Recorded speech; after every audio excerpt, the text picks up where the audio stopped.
Привет, друзья! Сегодня я хочу вам показать и научить, используя простые слова, как научиться стрелять бинокулярным зрением. Что значит бинокулярным? Оно происходит от слова бинокль. Это когда человек смотрит одновременно в две трубки, соединяя луч зрачка, двух зрачков в одну мишень. Мы настраиваем бинокль, иногда у нас получается, иногда не получается, какие-то границы, а на некоторых хороших биноклях два сводятся в один на каком-то расстоянии. И для чего вообще плюс стрелять двумя глазами? Двумя глазами хорошо стрелять, чем одним, потому что человек смотрит стерео. Стерео это значит в объеме. То вот, если вы сейчас закроете глаз, вы увидите, вот я смотрю вот на это дерево, и оно мне по кайфу, я больше захватываю частиц. Больше захватываю этих лепестков и как-то смотрю в объеме, даже задний фон простирается. А когда одним глазом смотрю, вот закрываю глаз один, смотрю, и как-то оно тоже в объеме, но чуть-чуть меньше, ребята. А когда открываю глаз, оно полностью находится в 3D. И что значит нам, как это может помочь и как это нам может улучшить нашу стрельбу?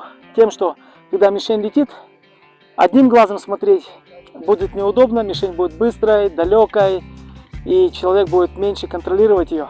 А когда он открывает два глаза, он, соответственно, снижает ее скорость, больше контроля, и расстояние до мишени может быть не такой далекой по эффекту, чем это стрелять с одним глазом. На самом деле мы стреляем из дробовых ружей. Наше прицельное расстояние на 45 метров, около метра, меньше метра. Наша задача не попасть с маленькой пулькой, больше шансов поражения, и рабочее наше расстояние 40-45 метров, ребята, 50 метров, а лучше 25-35 метров, вот так вот, где-то что-то ближе.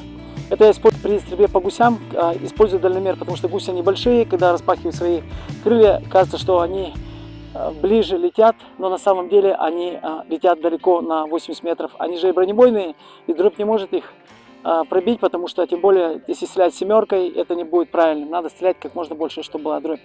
И знать дальномер, ребята. Но мы сейчас должны возвратиться к нашей теме.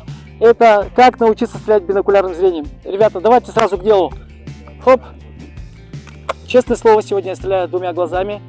Снимаю свои очки. Хопа. Хоп. Встали. Скинулись. Ружье у меня было разряжено. Показываю. Хоп. Вот. Я стреляю двумя глазами, ребята. Двумя глазами. Задача стрелять двумя глазами.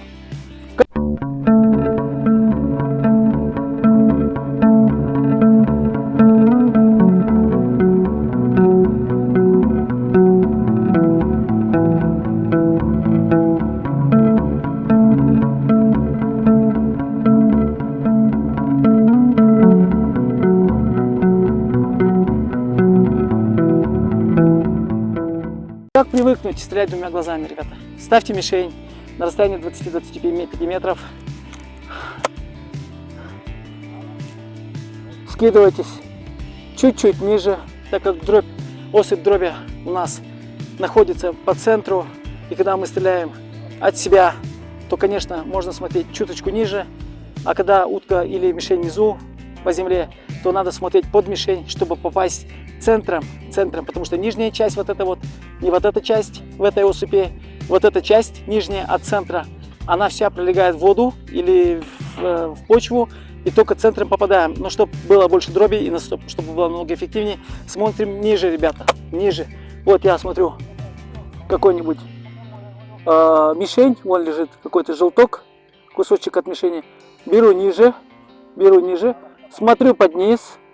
Ребята, двумя глазами, один патрон, и медленно нажимаем. Не боимся, не спешим. Вот. Это состоялся один выстрел. Теперь делаем это следующим патроном. Берем патрон, засовываем его. И то же самое делаем, ребята, медленно нажимая на курок и при этом смотря двумя глазами. Такое вот короткое видео, надеюсь, было полезно. Ставьте лайки и подписывайтесь.